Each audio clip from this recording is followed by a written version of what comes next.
Hey, Max, welcome to the program. Thank you. Well, you were suggested by our good friend Robert Beto. I know Robert pretty well, yes. And just a quick note: is he sane?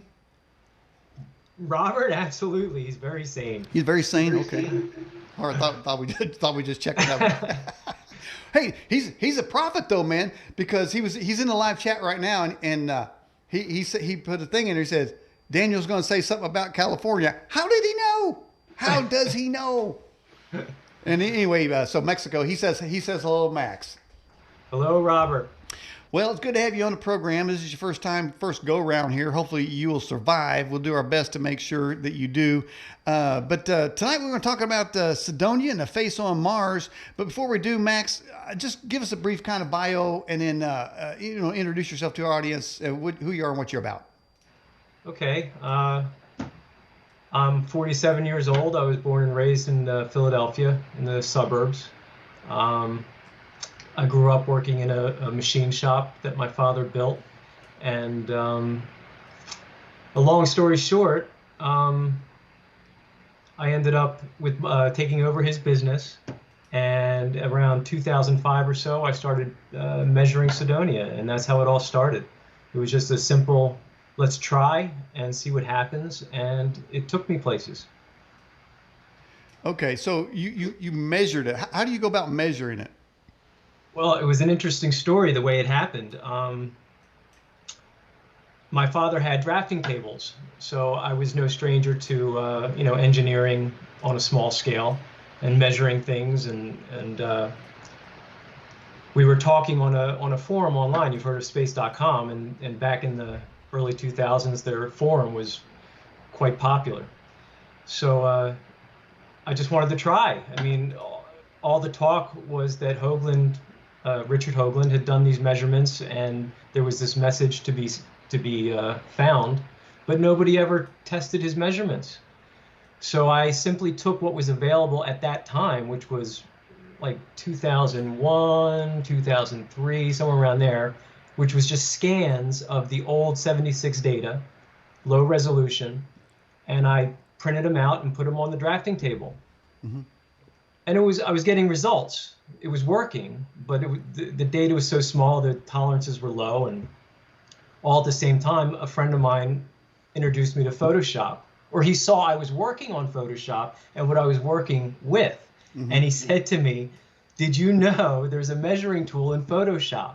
And that one simple bit of information changed everything, because now I didn't have to print anything out. I could just simply put the image into Photoshop and get busy measuring using the measuring tool. Wow. Hey, Max, give me a moment here. I need to give a shout out to our people in our live chat. I didn't get to that. Okay.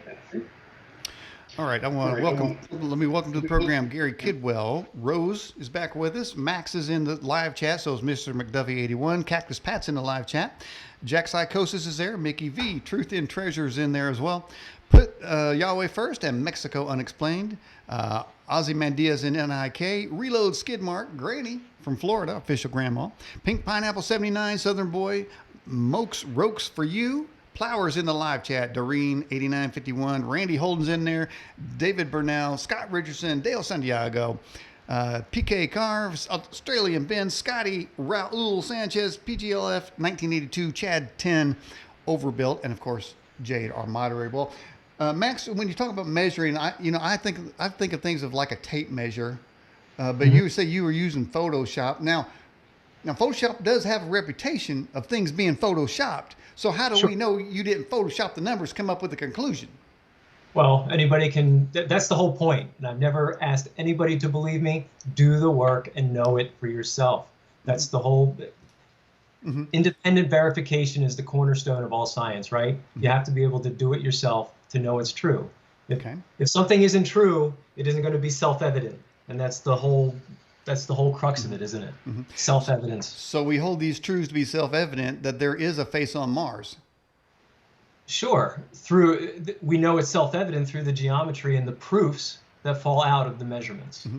We're talking about the Crux of Cydonia. Let's be clear for those who do not know. Explain exactly what Cydonia is.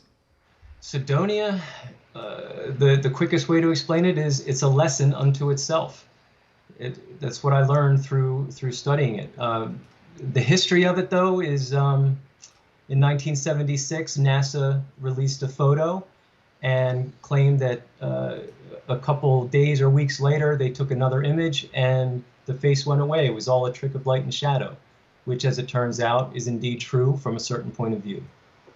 So as things progressed, two guys by the name of DePietro and Molinar went digging and discovered the D&M pyramid on subsequent photographs of Cydonia. And not long after, Richard Hoagland and a few other guys got involved. Books were written, a few papers published in scientific journals, and yeah, well, there's a whole history that goes along with it. Mm-hmm. So you subscribe to the idea that there is structures on Mars? All over. And what's unique about Cydonia is, as it turns out, as Cydonia is the only place that's still intact. So, for example, Curiosity is at Gusev Crater. I forget what area of Mars, but regardless, what we've ascertained by looking at all the data near and far is that the crater that Curiosity is roaming around in is a structure that used to be so tall it stretched up into space. In other words, the apex of this Relu tetrahedron touched the rim of outer space from Mars. It was that big, and it's obliterated, so there's nothing left except this massive crater and a ton of ruins, right? Mm-hmm. Whereas Cydonia, as it turns out, everything it looks like it's in ruin, but it's not. So everything is measurable. There are sites and markers. There's arrows that point the way and help you figure everything out. So there's the illusion that Cydonia is in ruin, and there are pyramidal structures there. And then there's the reality that there are ruins all over Mars that are completely obliterated and left over from the real first time, which was 65 million years ago. Mm-hmm. The face on Mars, is that face wearing a helmet? I'm sorry, you broke up there. The face on Mars, is it wearing a helmet? Yes, you could say it's wearing a helmet, sure. Mm-hmm. Now, is that based on Roman architecture or Atlantis, or what's that based on? It's a mix. The symbolism at Cydonia is a complete fusion of all of Earth's cultures. So there's South American, there's Far Eastern, there's African, there's everything you can think of. But the main theme that happens to be there is Egyptian and Hindu, which is Hanuman. But Hanuman also bridges into Chinese myth and lore. So to say that it's this or that isn't true, because it's a perfect fusion and the origins of all our beliefs and cultures. So are you suggesting that our beliefs and cultures came from there, or came from here to go there? Oh no, we come from Mars, just like Daniken said back in the mid to late 70s. So did you use in your works? Did you use information from David Flynn's book? David Flynn, The Watchers. Is that David Flynn? David Flynn. He did a book on this Cydonia, and I don't know. I have it.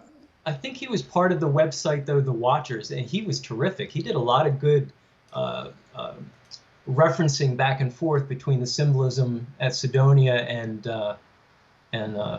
what's here on Earth.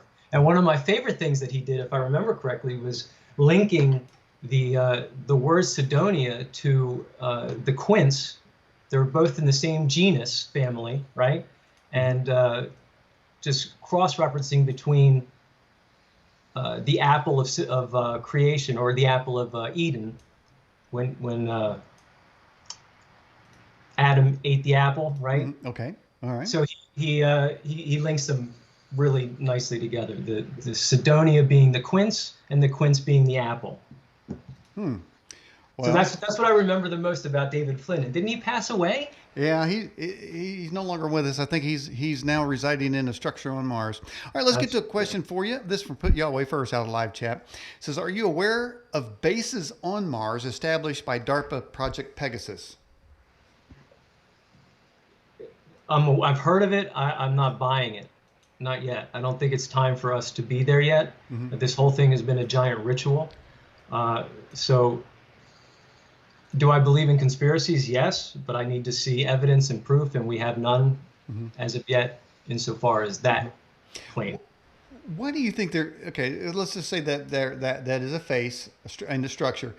Were they creating a giant face for another group of space people to see as they're flying by? It's for us. We're It's supposed to, absolutely for us. oh, it's for the human race. Now, were they Yes. were there humans on Mars? Or was some kind of alien insectoid? No, I think it was us. I think humanoid is the prevailing form in the universe, just like Star Trek, right? There's different variations of the norm, but I think we're all human. We're all the same family. Yeah. Well, I think politically though, Mars people would vote for Trump since how they're red. Bum. All right, got that in. All right, Australian Ben says, Max, what is the connection between Cydonia, Saturn's rings, the Egyptian pyramids, and the black cube?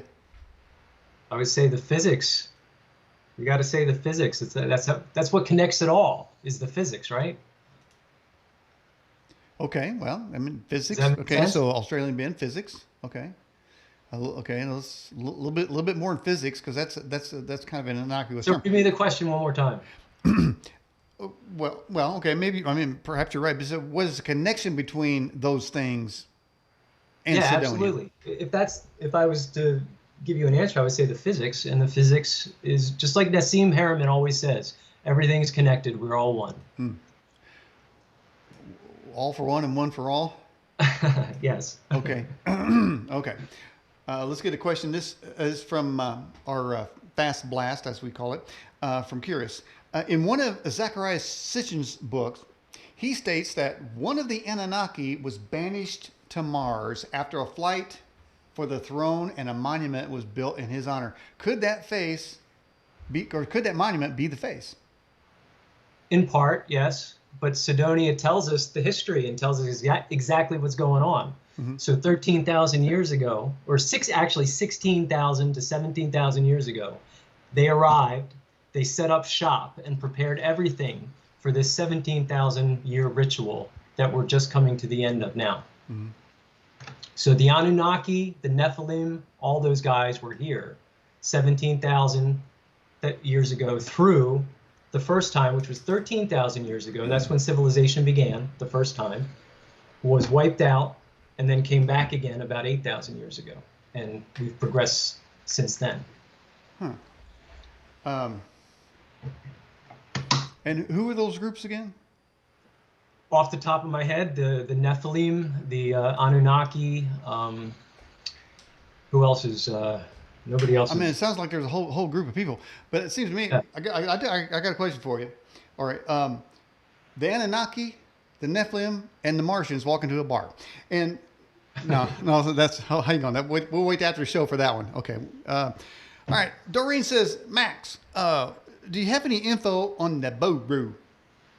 Oh, Nibiru? Well, I think Sitchin was close, but he was wrong.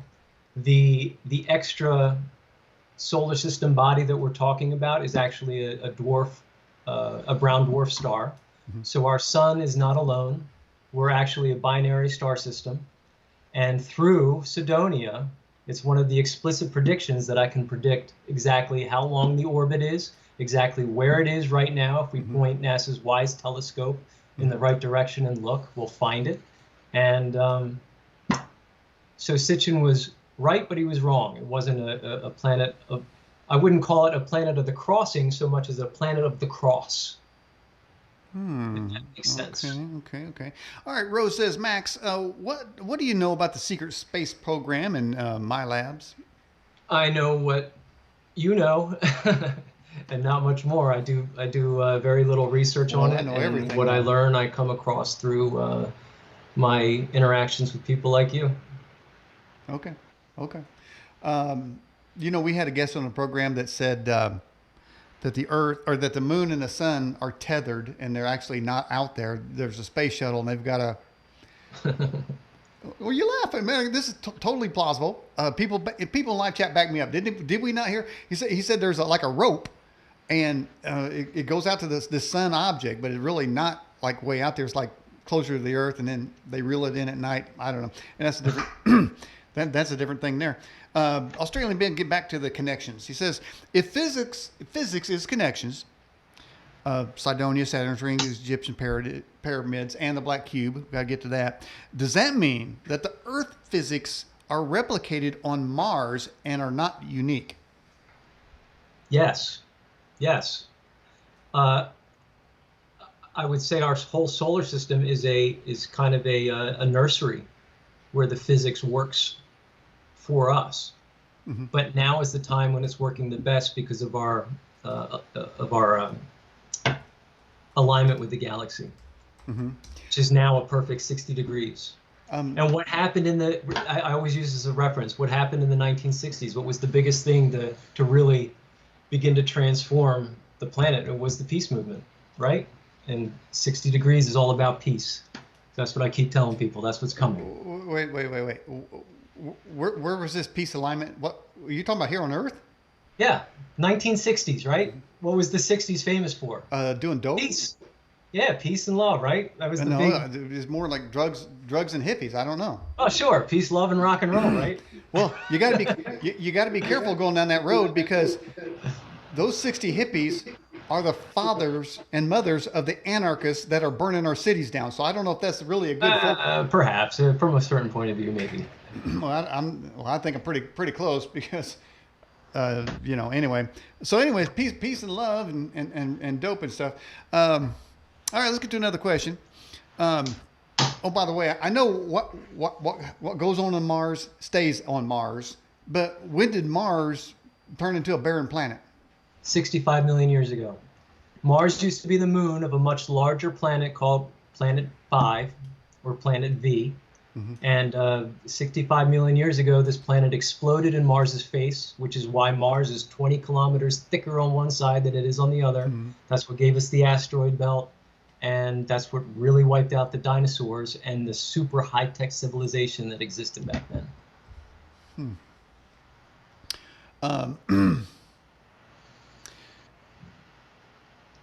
Question from Dale says, Max, what are the odds that the face on Mars coincidentally just craters that look like a face?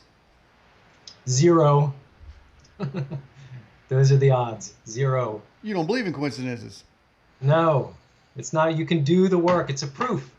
If you made it through high school geometry doing proofs, you have to do Cydonia. It is a proof. Do it. Mm-hmm. Don't believe me. Do the work.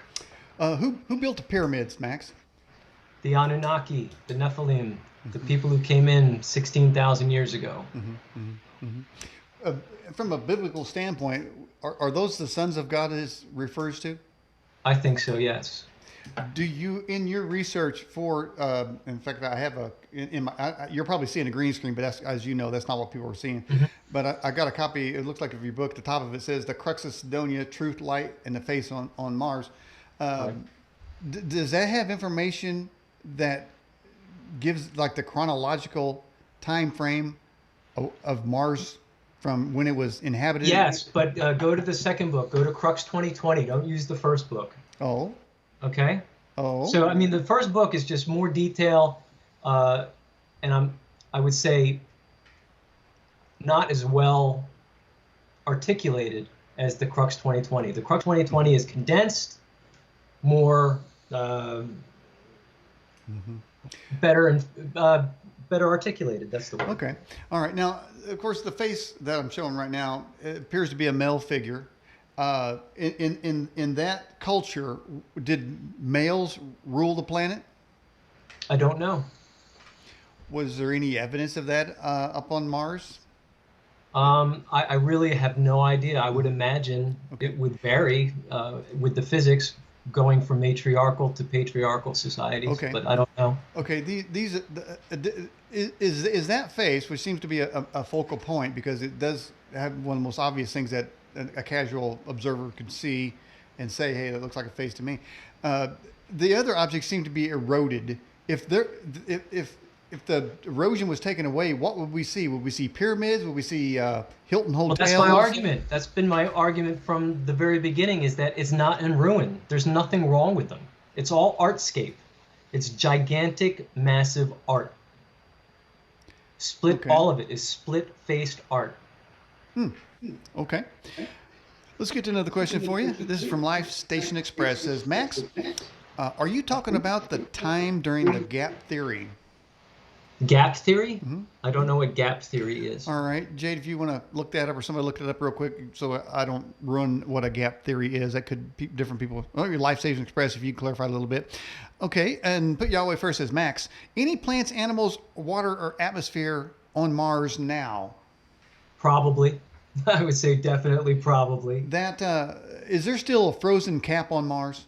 There is still a frozen cap on Mars, and it's just ironic how they keep, quote, discovering water on Mars. How many times can you discover water on Mars? I mean, it's kind of, it's funny. I understand why they keep doing it, but yeah, they keep discovering I mean, if I was water. up there, I'd dig down and do me some ice fishing, but I've got a feeling I get a 3-headed fish. I'm not sure what to do with that thing. All right. Australian Ben says, was Close Encounter of the Third Kind an accurate representation of the precursor of the space program? Absolutely. Absolutely. What do you think Spielberg was trying to tell us, filming it at the base of an ancient, gigantic tree in Wyoming? Absolutely. By the way, people are claiming they have used some sort of technology to see roots underneath that monument. Yes, that's new too, and I said that back in like 2007 or 8 when I saw that. Oh, wow. And people were talking about it. I'm like, why don't we have thermal imaging and start looking for the roots, and we'll know. The roots down there. So what do you think about these mud fossils around the Earth? What about them? Are they mud real? fossils? Do you know what a mud fossil is? No. Okay. Man, Maybe. well, you're gonna have to start watching the Edge broadcast a little bit more. Mud fossils is apparently gigantic, like animals and people that I guess they just like killed over and died, and then somehow they fossilized, and there are these giant mud fossils around the Earth, and some of them look like elephants, some look like giraffes. There's a woman that's clearly looks like she's sleeping or fell dead over. I don't know.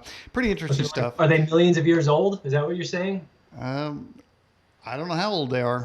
Like Forbidden Archaeology, Primo and Thompson and all those guys? Well, it does sound like it's forbidden because of it's not taught in school, so that would make it forbidden. Yeah, absolutely. He said, Max, what were the pyramids used for? We think they were consciousness tuners or enablers, a way to enhance your health and consciousness. We're not sure yet, but we definitely think they were machines. Christopher Dunn did the first I guess, engineering workup of the Great Pyramid of Giza in his Giza Power Plant book back in the late 90s. I'm wondering, they just found a bunch of new mummies here recently, and archaeology always fascinates me, and I'm thinking, how come they never find something in those mummies, like something that shouldn't be there, an out-of-place object? We had a guy on the show, or probably a couple people in my tenure, about something called out-of-place object. I never seem to get those, but I got a feeling people are stealing them before we even get a chance to know that they are. I think one of the biggest things that they keep finding are meteorites. Isn't that true? Don't they find space rocks tucked in with mummies? I don't know, but what's a mummy going to do with a rock? He's going to Tutankhamun had a meteorite. Well, the thing about a mummy is, the only thing I got to say to a mummy is, you dead, stay dead. I don't want no mummy running around. Well, okay, Max, the gap theory, here it is. The gap theory was one of the earlier attempts to reconcile the secular belief in deep time, millions of years, with the biblical time scale of around 6,000. So I guess the gap theory is the difference between the two. Oh, well, I'd have to think about it, but So if we think about that, then the gap theory. Let's go back to gap theory question. See if we can get anything from that. If I can. But what's in the gap theory? So what's filling the gap according to the theory? Well, you're going to have some mud fossils in there. You're going to have pre-Adamic civilizations in there. You're going to have a few Atlanteans, probably some Nephilim and Anunnaki. I mean, it's a freak show as far as I can tell. There could be a lot of things in that old gap theory, man. Well, according to Cydonia, the visitations, these alien interventions, occur on a regular clock, on a regular cycle. So, absolutely. But this is the last time it's going to happen. Yeah, there's a precursor to dinosaurs called the Stankosaurus, which is a precursor to Democrats. All right, let's get to this question here. Are beings on Mars any particular race, or are they human 2.0? Probably human 0.10, probably the precursor to us. Who knows how similar, but I think ultimately we're going to find that we're all the same. We're just slightly different, the same as we have different races here. They were just different races. Okay, so somehow we connected the Crux of Cydonia with the 60s drug culture. Well, I can elaborate on that a little more if you like. Well, I think I'd just like a little bit more on that, because I want to know what happened to the peace and love. So if I expand on that a little bit more, and I go back to like 1933 and the beginning of World War II, right? Okay. It just so happens that when our galaxy was aligned to the solar system at a 33.3 degree angle, is when Planet 5 exploded. And we think it was either a natural cataclysm due to the physics, or it was due to a cosmic war. What would cause a planet to explode?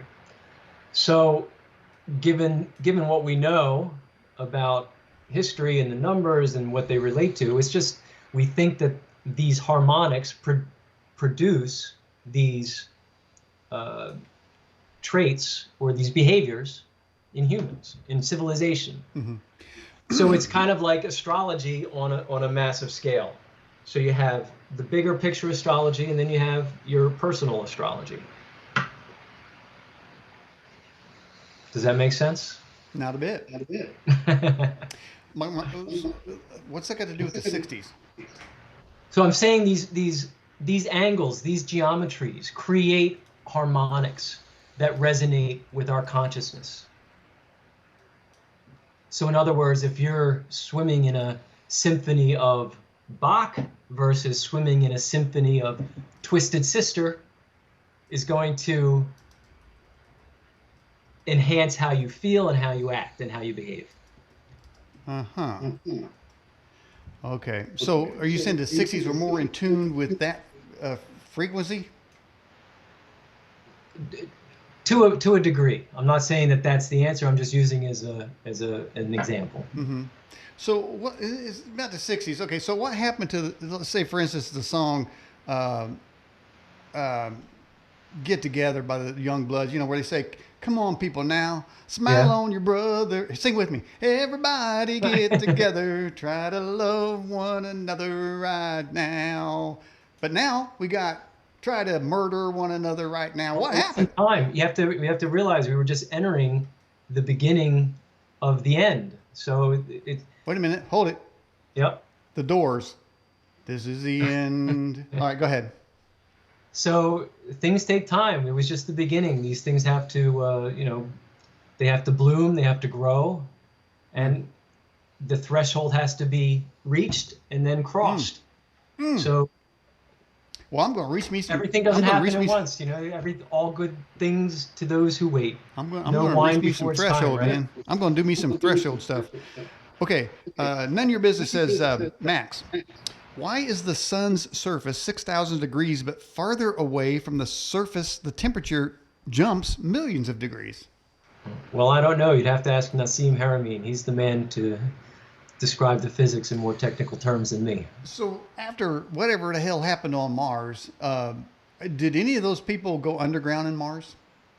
I would suspect yes. When you have that kind of technology that they had back then, being at least a type 2 civilization, that somebody survived somehow underground. I could be wrong. Maybe everything really was wiped out and the aliens came back in and repopulated. I don't know. We're going to find the libraries, right? We're going to go find the libraries and we'll know more. Well, last time there was a library, somebody burned it down in Alexandria. But listen, I mean, I'm giving it to you about the 60s music, okay? Because I love 60s music. There's more songs about peace and love Right. without the drugs. I mean, yeah, you could throw a few drugs in there, but mainly so many of those songs had peace and love in them. But now now it's all about hate. So Well, the universe has shifted. Is it ever going to be able to I shift would say it's back? all about hate, but what's apparent now is the polarization. So when you have that kind of polarization, eventually, what I've been saying from the beginning is that it's going to flip. When you have two magnets that are extremely polarized and they're being forced together, there comes a moment where they can be flipped, Yeah, right? right. I've And seen that that. moment's coming. Oh, we're going to flip. Yes. And Okay. we're going to be drawn together and closer than ever. Kumbaya. Well, we do have something, a message of peace and love that has survived. It's called the Bible. All right, Yes. let's get a question from Plower. It says, what's your biggest discovery and motivation to doing your research on Mars, and the thing that keeps you going, Max?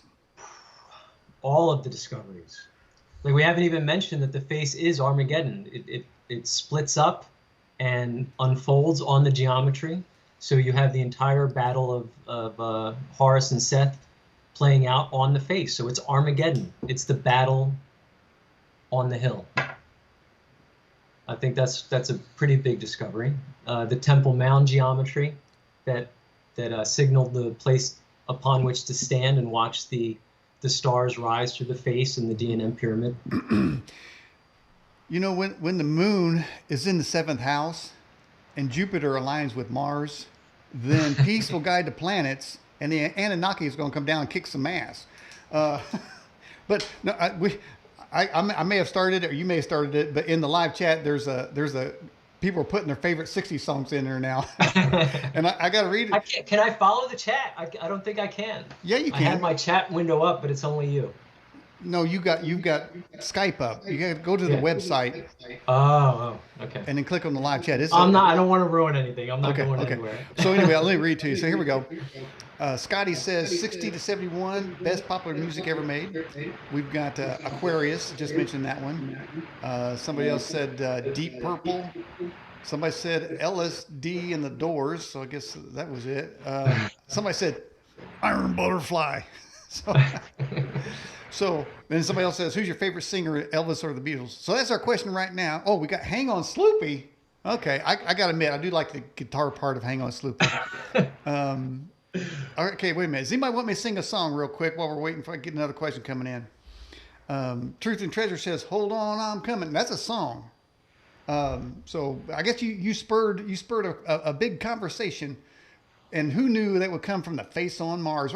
And that's it. Is the face on Mars singing? What's he singing? I don't know what he's singing. We'll have to think about it. Okay. Alrighty. Here we go. Why did the aliens arrive at Devils and Close Encounters? That's a good question. Like I said, I think it's because of the big tree. I think it's a major signal. Like, hello, everything's not what it seems. The Earth used to be smaller. It grows. It's a living thing. Okay, wait a minute. People want me to sing here. Hang on for a second. We'll get back to your interview in a second. I got to sing. All right. Along Comes Mary. And then along comes Mary. Ooh, hit that. They didn't think I could. Okay. Crosby, Stills, Nash and Young. Jade, you got to have a song. Rolling on a river. Surf music. Everybody's surfing now. Everybody's learning how. Come on as a fire with me. Do, do, do. Okay, what else we got? I'll be right back with you, Max. Sorry. What else we... when you come on the edge, man, you got to be ready for this. Robert should have warned you. I don't know if he did. He warned me. He warned me. He did warn you. Okay, wait a minute. Okay, hang on. I can get my guitar thing in the back. My guitar's in the background. That's actually my guitar, people. California dreaming. Of course, it's kind of a nightmare now. All the leaves are brown. You know this one. Leaves are brown. You do that part. All the leaves are brown. Please no. Leaves are brown. And the sky is gray. And the sky is gray. Now I got to do Max's part. Oh, I love this one. Truth and Treasure. War. Good God, y'all. What is it good for? Absolutely nothing. Hear me now. Listen to me now. That was good. Come on, man. Give me a thumbs up on that.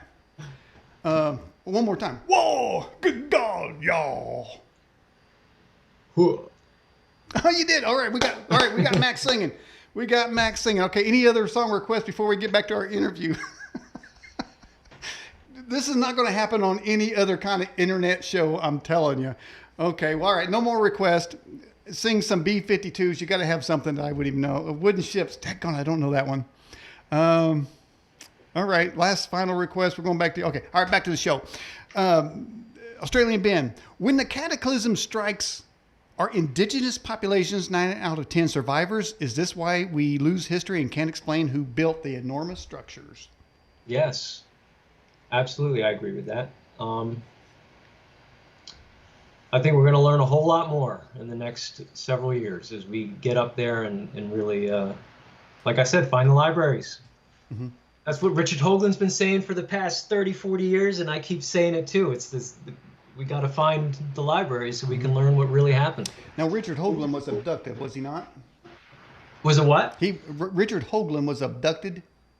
No, he was never abducted. He was never abducted? No. I got the wrong Hoagland. That was Whitley Strieber. Oh. It sounds the same.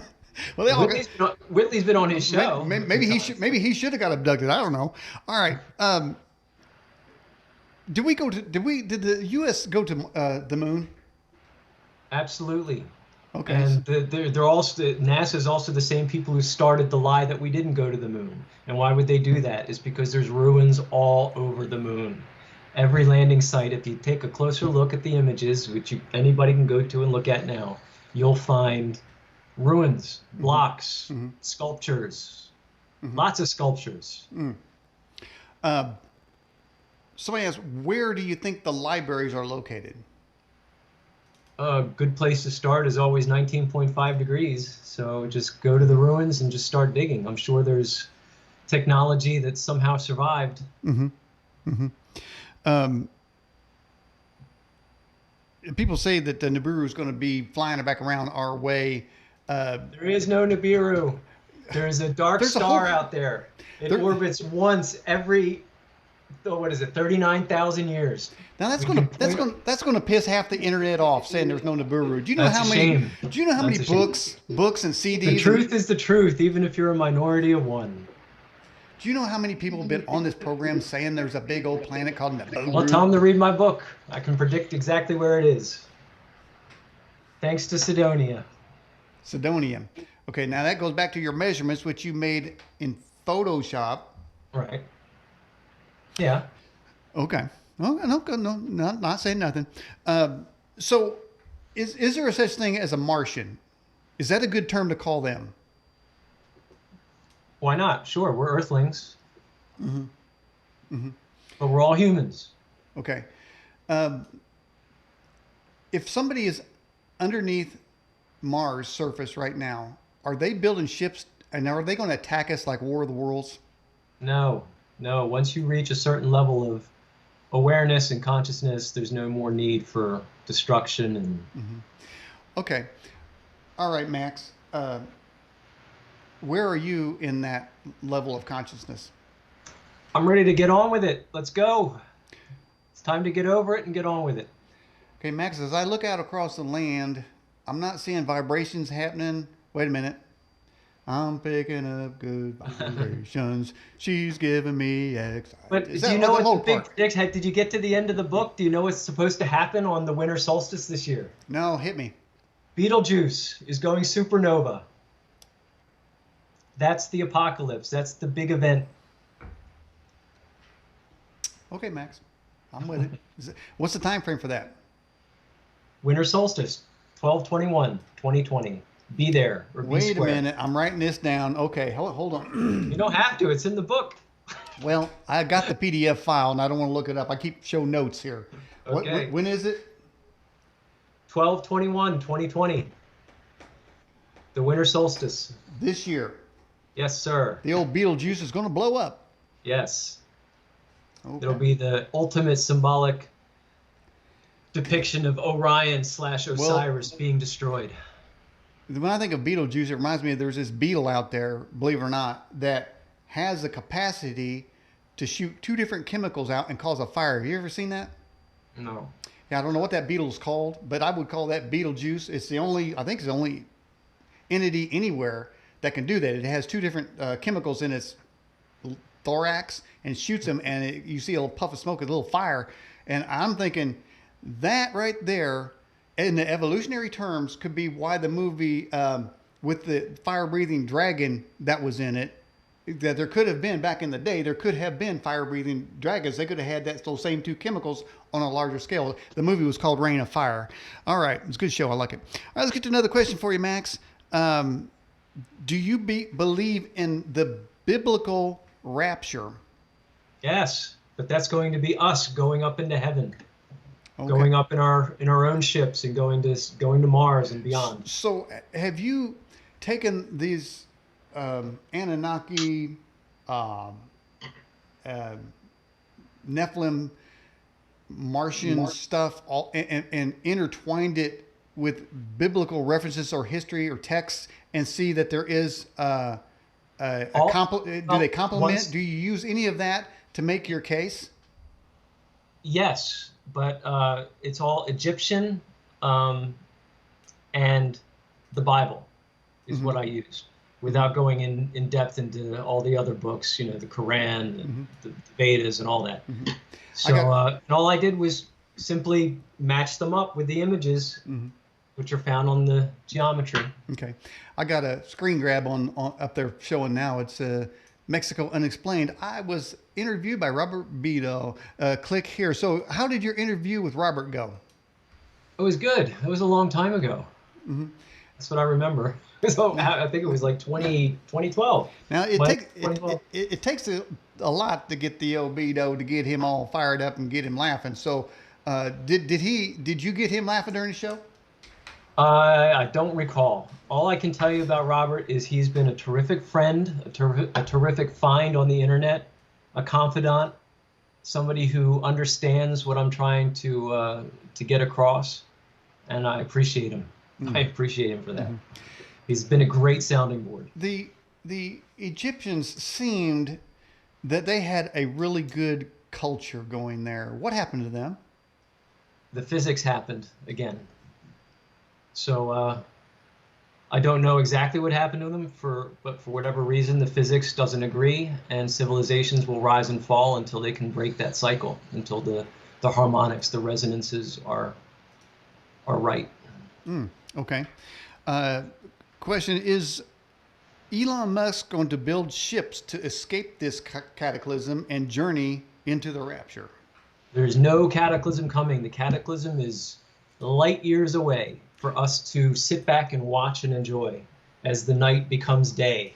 Oh, well, it seems that the day has become night in California. Hey, Robert Beadle, are you in a smoke thing over there? Because the whole West Coast now is in darkness because of this these forest fires. So isn't that kind of the reverse what you're saying? Yeah, but the Beetlejuice hasn't exploded yet, has it? So we're just waiting for it to explode. Let me read you these words, and you can tell me if the person that wrote them seemed like they were on some kind of drugs.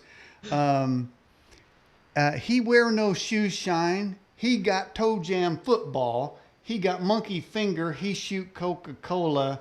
He Sounds bag like production. Steven Tyler. He got Walrus Gumbo. Does it take somebody on some kind of drugs to write that? I don't know. Okay. Can only help though, right? I don't know. But what am I talking about? I can sing that whole song verbatim, so I can maybe. By the way, just a shout out to those who joined the live chat a little bit later. Tammy Hall's in the live chat. Solcombe Smith, None of Your Business. Fred Vanderbeek is in there. Johnny Darkspeak, who was a previous guest on the show, and Corey all have joined in the live chat. Okay, well, tell us some more about the striking coincidences or connections of Cydonia and what it means for the future of mankind. All right. So 3 of the things that I learned. Number 1 was the obliquity of Mars to within 0.3 degrees. I learned the obliquity of our solar system to within 3.3 degrees. And I learned the obliquity of our galaxy to within 2.35 degrees. And all of these, when you combine them tell the story of our civilization rising and falling, but also showing the two major epochs, which was 65 million years ago and right now. Wow. Okay, I'm going to have to replay that and listen to that again. Question for you. Do the Martians use orgone? Orgone energy, that's another term for the physics. Yes, you could say that. We've had a lot of people on the show, Max, that talk about the aliens out there, how they're all about helping and everything. Well, they really haven't helped us at all. All they're doing is abducting people and probing them in the butt. So I don't know how much that helps. But that depends on who you talk to. I mean, even the two biggest ones, Whitley Strieber, who wrote Communion, which is kind of what Cydonia is all about. And then another one of my favorites was Fire in the Sky. What was his name? Travis Walton. Yeah. He changed his tune too, and I just saw, they just ran a bio on him on Netflix or Amazon or something. Or these guys, are they aspiring proctologists or what? What's going on? And no, they're here to help us. They're part of our engineering, or What? They're here to help. Okay. Well, where I was going is, with all these people running around that used to run around on Mars, what technology do we have here today that can prove they exist, or that it was handed down to us? What do we have in hand? What kind of technology did they leave us? Did they leave us? Yeah. Well, I don't know yet. We'll have to go find out, right? But I guess we'd also have to raid the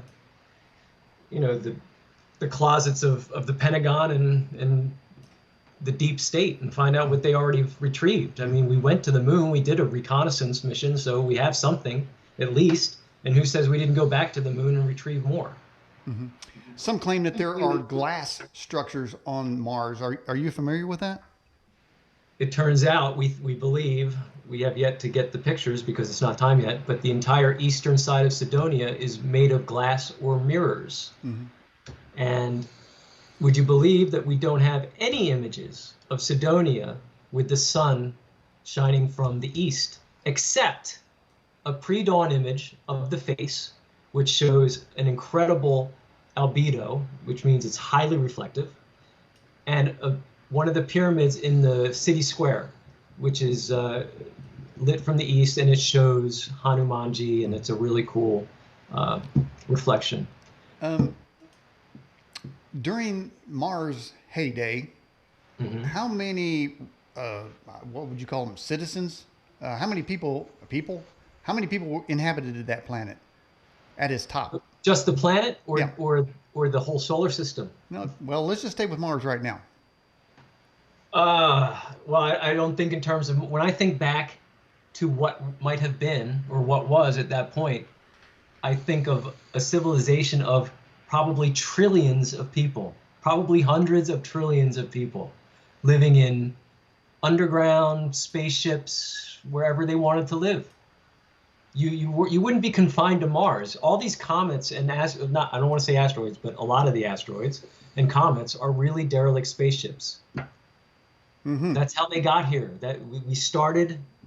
If you read the book, we're kind of like jumping around now, but if you read the book, you'll find out that we started in Orion and Sirius and migrated here, and that's probably what the real Noah story is about: is us coming from Orion to here.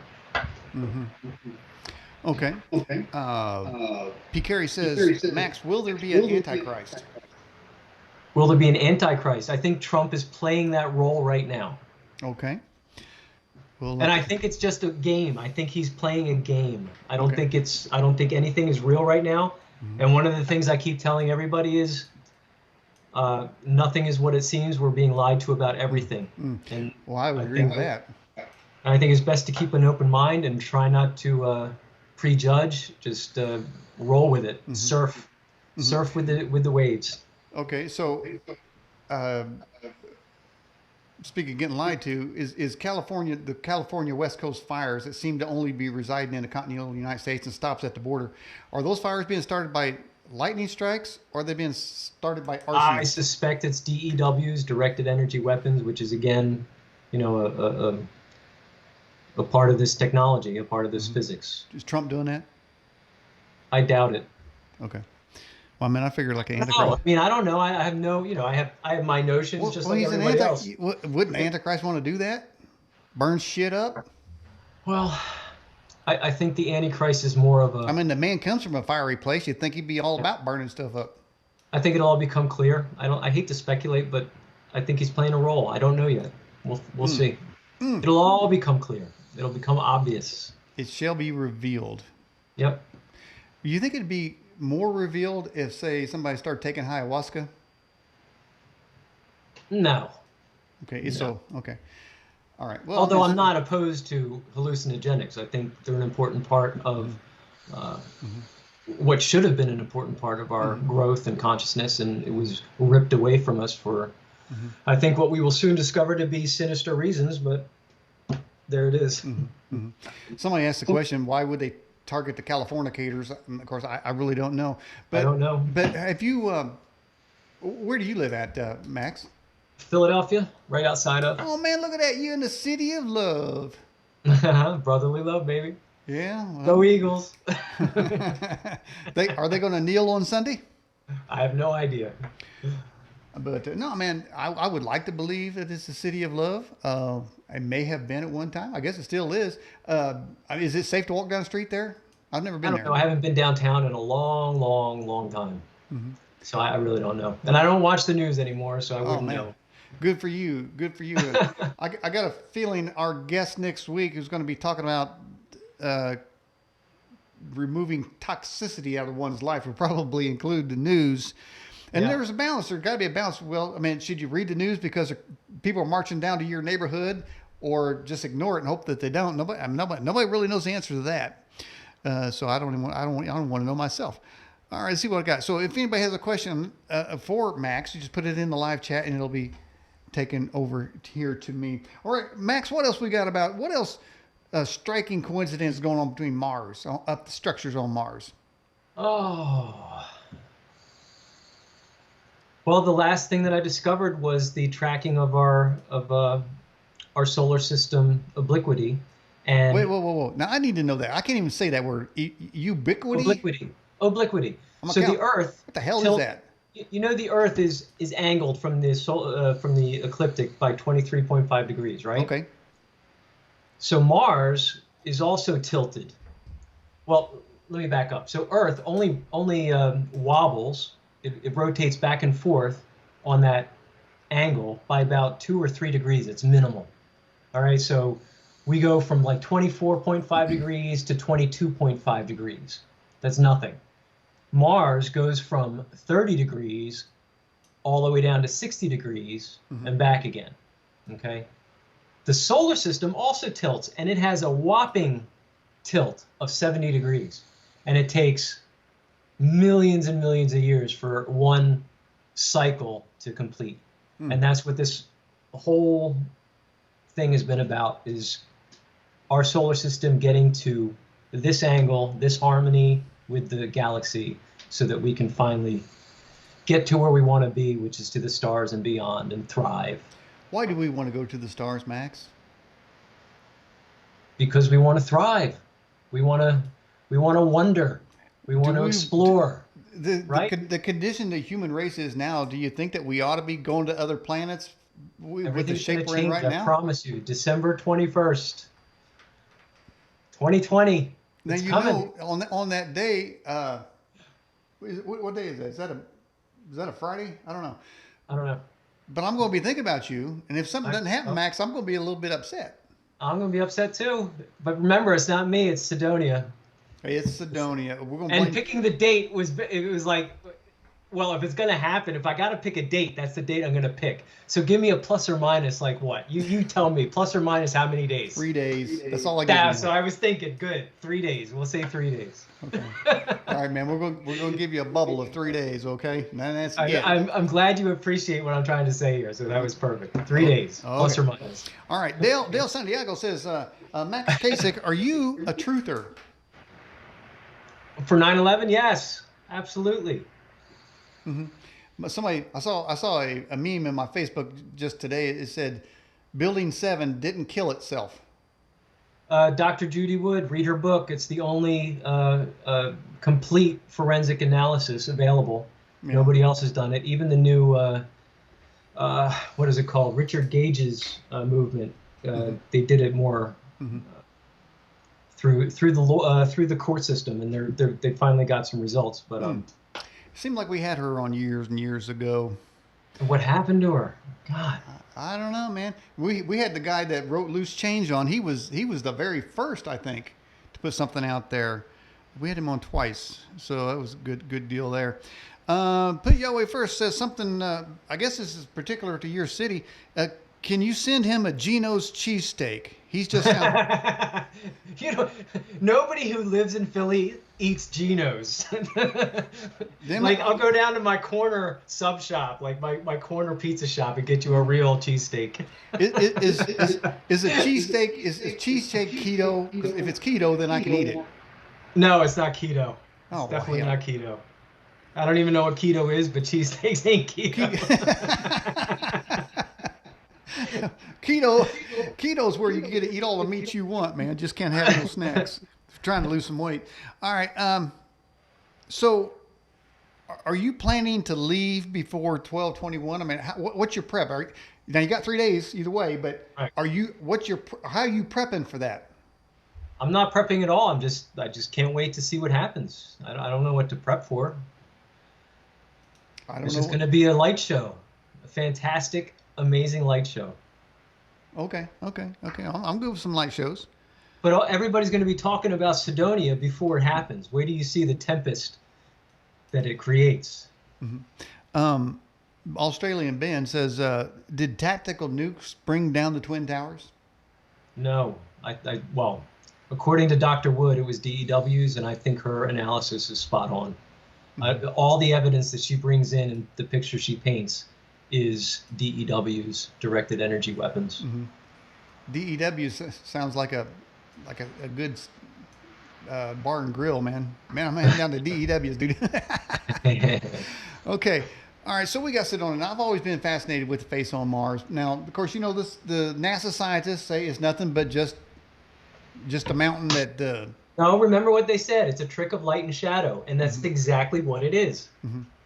Mm-hmm. The battle between Horus and Seth is the battle between light and darkness, and that's exactly what the face is. It's the battle of the face on Mars. You said just a few minutes ago that everything is sort of everything we're being lied about. Tell me a couple more kind of topics that we're all being lied to about. My favorite, I'm glad you asked. My favorite topics are JFK, okay, 9/11, all right, chemtrails, and of course Cydonia. Gonna love me some chemtrails. But favorites. Right now, with the planes not flying, there aren't no chemtrails. There's still chemtrails, absolutely. I believe me, I'm a big watcher, and they're still over my house. There's been a lot less activity, I'll give you that. Mm-hmm.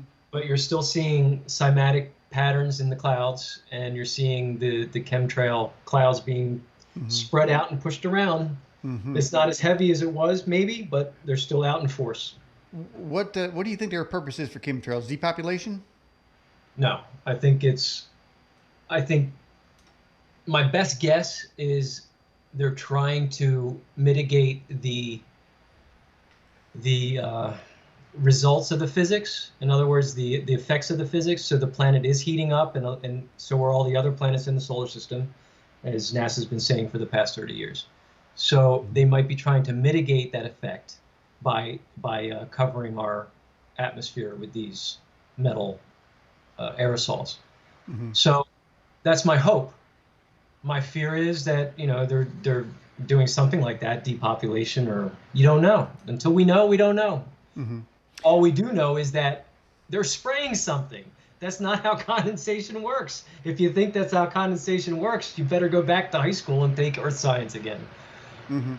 Well, others have expressed that it is depopulation, but nobody's being depopulated that I can see on this planet. They're never going to reach that Georgia Guidestone minimum of 500 million or whatever it is without some kind of intergalactic war. Maybe that's what they're... And I tell you what, I don't know if you've been watching this show long enough or seen the episode, but we had a guy that said, well, obviously it was said at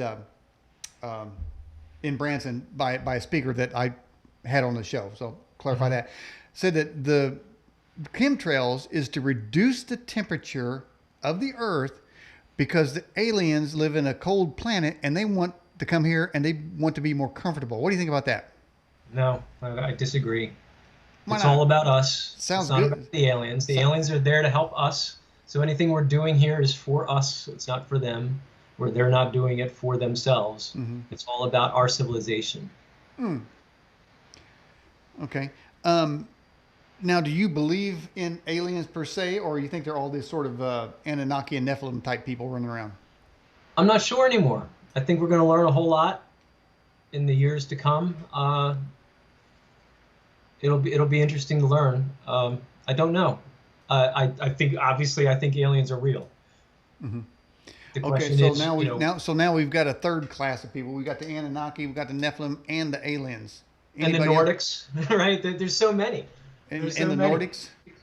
Right. So The how reptilians, there's so many. and the reptilians, my favorite. So with all these freaks running around, how come we don't see none of them? I don't know. I wish I had an answer. I don't know. That they got And I don't think they necessarily are. They might be, but with here's an answer for you. Okay. As Arthur C. Clarke once said, any technology far enough advanced is indistinguishable from magic. Okay, I can see How's that. that? I can see that. So what's your take on Bigfoot? I love Bigfoot research as long as it's honest research. If you can produce evidence and continue to produce evidence, I think eventually we'll find some proof. Have you ever listened to the Sasquatch Chronicles? I have not. Well, the guy who runs it is Wes Germer. We had him on the show one time. But he had a guy on there saying that this Bigfoot, about 8 foot tall, was stealing this guy's chickens. So he stayed up one night with a assault rifle on a tripod, capped off 30 rounds on this dude, didn't slow him down. Then he came to the barn where he was set up and he shot 8 more caps right into the dude and didn't knock him out, didn't even hurt him. So I'm thinking maybe these creatures got some sort of advanced Anunnaki technology. They might. That, like a shield of some kind, like a Star Trek deflector shield. You know what I'm saying? Yeah, who knows? Who knows? But Going into a wormhole or some kind of other kind of thing. anything is possible, Daniel. Anything is possible in this new world and reality we live in. Well, this show is possible. Is one of the things that is possible, and we've heard every kind of possibility. So I continue to find that there are more things out there that are possible. So I don't discount what you're saying at all. But when it comes to the Bible, what's your take on that? Is that generally true, or has it got some things that are not? What's your view of that? I think the Bible is a lesson. It's part of the lesson for us to take control of right and wrong, not be dictated to. So in other words, the first commandment, thou shalt not kill, right? And then it's followed by a whole bunch of other ones. Some of them make sense and some of them not so much. So at some point, one of the biggest problems I've faced with my research in Cydonia and talking to other people is authority. And people do not want to consider it or even think about it because of authority. Unless somebody tells them it's so, it isn't so. And in that, I find, one of the major hurdles that need to be overcome. And that's what I'm talking about, that the Bible is helping us to realize that knowing the difference between right and wrong is within us. It's not out there for somebody to tell us. Well, I was just thinking some of the rioters, if they just read some of those commandments like thou shalt not steal, thou shalt not kill. I mean, there's certainly some lessons that they should learn. I'm wondering what's the first thing they argue back at you is that there's a couple ridiculous commandments too, right? Like so, what? I can't think of any off the top of my head. So because there aren't any? Well, I'll have to read them again, but I know there's a couple that are a little antiquated. Thou shalt not commit adultery. I'm not sure. I have to read them again. Okay. Well, I was just wondering if we put the commandments and say like a scroll and said that the aliens sent it down, then maybe a lot of the Anthropol type people might believe it. And well, read my book, and at the end you'll see Genesis word for word is reflected in the images in sequence. Well, maybe we get some help here. All right, this is for the live chatters. Any of you know some outdated commandments? Let me know. Just put it in the live chat, and then Jay get it to me. All right, Max Vogan. Hey, another Max. Got a Max talking to you, Max. Do you think CERN has opened portals for the ancient ones to come through? It's possible. I don't know much about CERN or what they can do with that kind of technology. So, like I said, anything's possible. Well, that sounds like some alien technology right there. Remember I asked you earlier, what have the aliens done for me lately? Right. Wait a minute, well, Janice Jackson, what have you done for me lately? So I can go rap. Okay. Okay, that was pretty stupid. But I know the song. What have you done for me lately? Oh, it's a head swivel. You can do it too. Try it with me. Try it with me, Max. I don't know how to. No head swivels. Thanks. You know what? There's another guy that does that. Luke Bryan, a country singer. He got that head swivel going. 1 margarita, 2 margarita, 3 margarita shot. You ever heard that song? No. Sorry. Max, man, look, not a country guy. We gotta get you out of the shell, dude. Okay, you gotta know.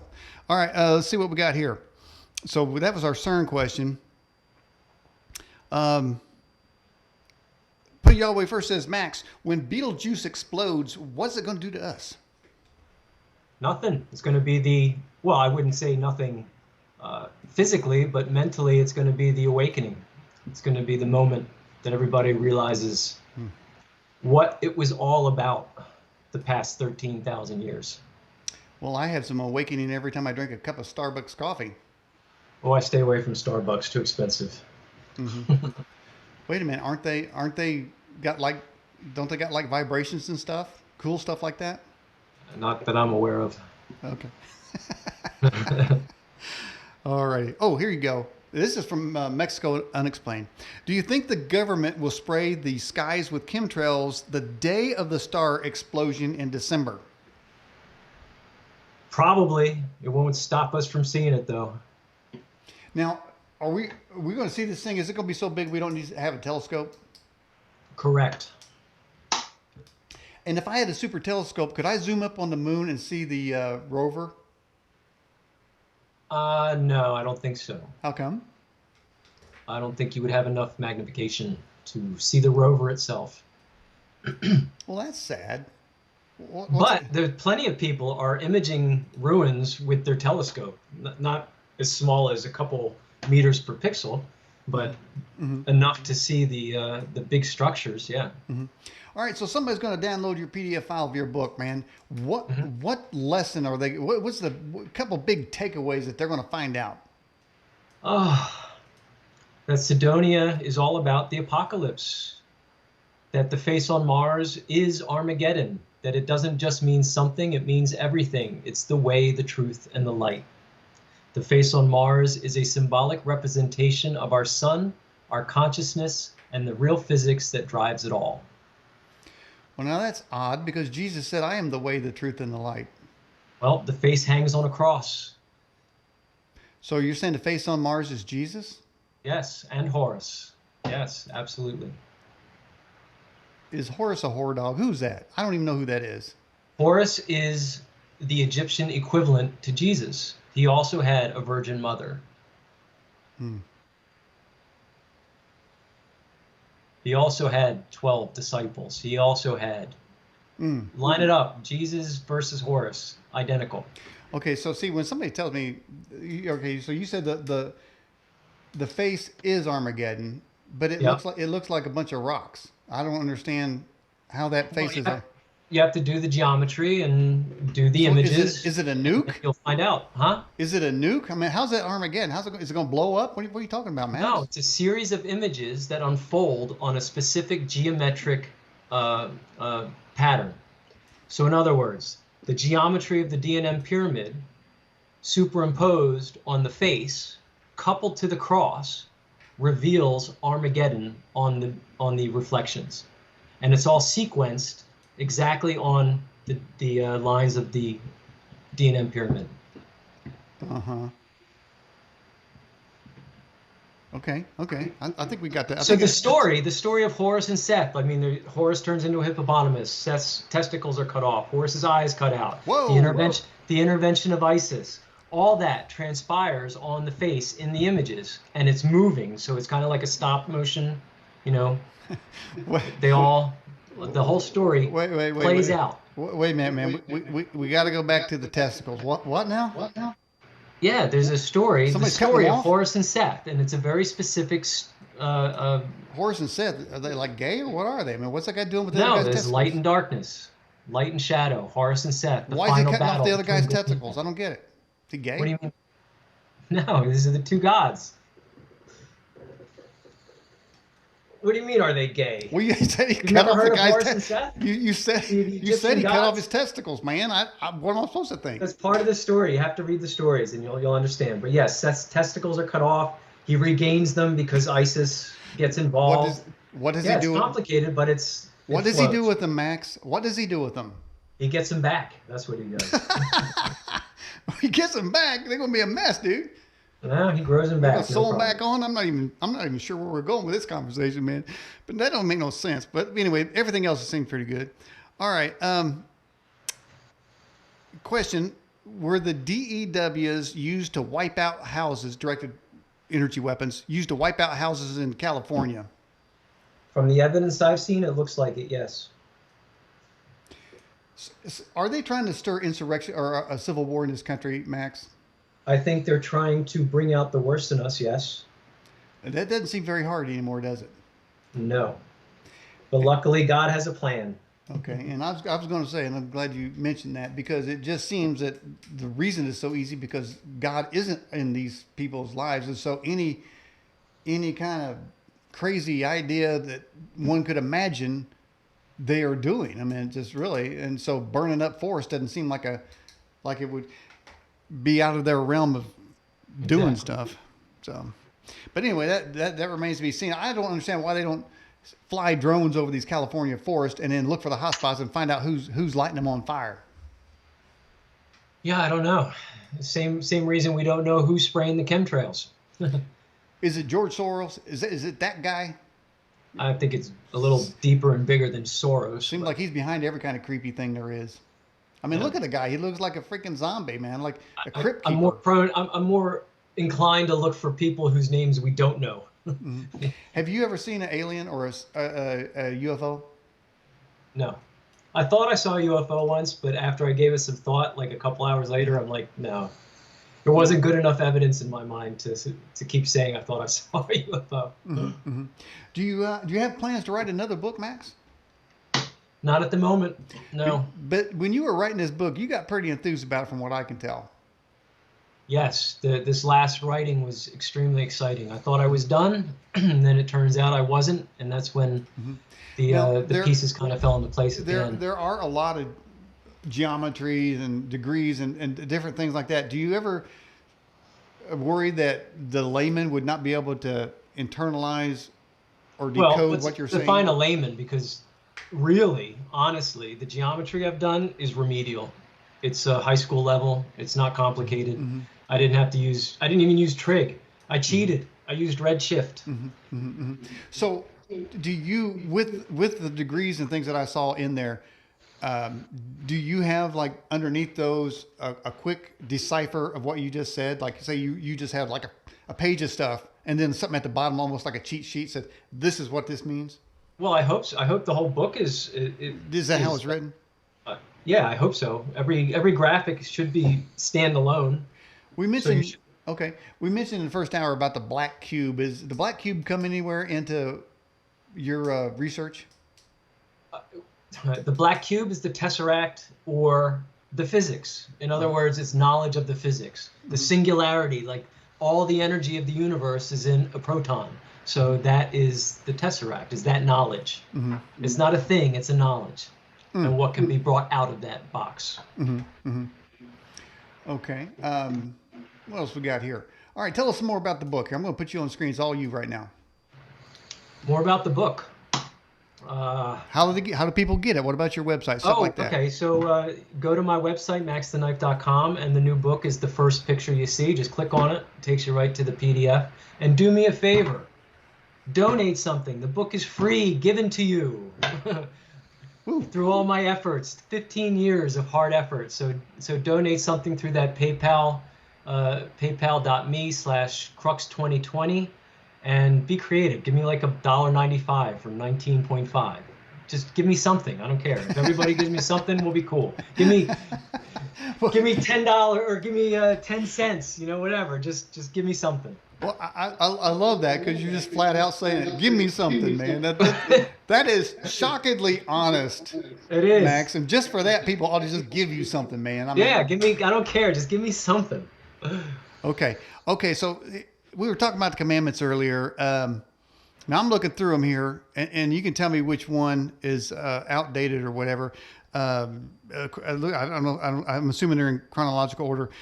I think you mentioned it. You shall have no other gods before me. You shall make no idols. Don't take the name of the Lord in vain. Remember the Sabbath to keep it holy. Honor your mother and your father. You shall not murder. You shall not commit adultery. You shall not steal. You shall not bear false witness against your neighbor. You shall not covet. Which one of those we got to take out? I was thinking of the idol, the false idol, and what was the idol one? The idol one was, it says you shall have no other gods before me. So I think that qualifies as an idol. Right. Oh, that's number 2. Yeah, you shall not make idols. Right. That the bad one? Maybe that was making my argument for me. So it was just the one. It wasn't a bunch of them. Okay. All right. Well, I think we've kind of got most of the gist of what you're talking about with Cydonia and the Armageddon, how it connects to that. And really, I've never heard anybody make that connection, Max. So you broke new ground here. Cool. Thank you. And it was nice talking to you, Daniel. I appreciate the quick response to our buddy Bido's query. I've done so much damage to Bido's over time. I sent him. Did he tell you that I sent him to the hospital? No. Wait a minute, what kind of friends? He's holding back on you, Max. Maybe he didn't. I don't remember. You might be going to the hospital after this show too. We're gonna have Jesus work on your heart, but because he says he's like a doctor, he comes to those that need a doctor. But no, next time you talk to Robert Biddle, ask him about the time that Daniel Ott sent him to the hospital. Okay. In Mexico. He just saw that, so he knows he's been called out here on the show.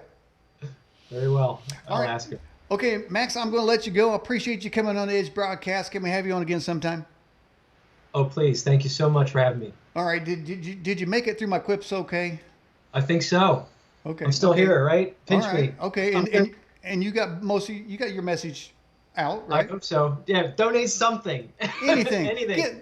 Send the guy something, everybody. It's all free, man. I gave it all that work for free. It's all out there for free. And it's a lot of work. Okay. Max Kasich, I appreciate you coming on the program. Thank you so much, Daniel. Take care. Okay. Bye-bye. Bye-bye.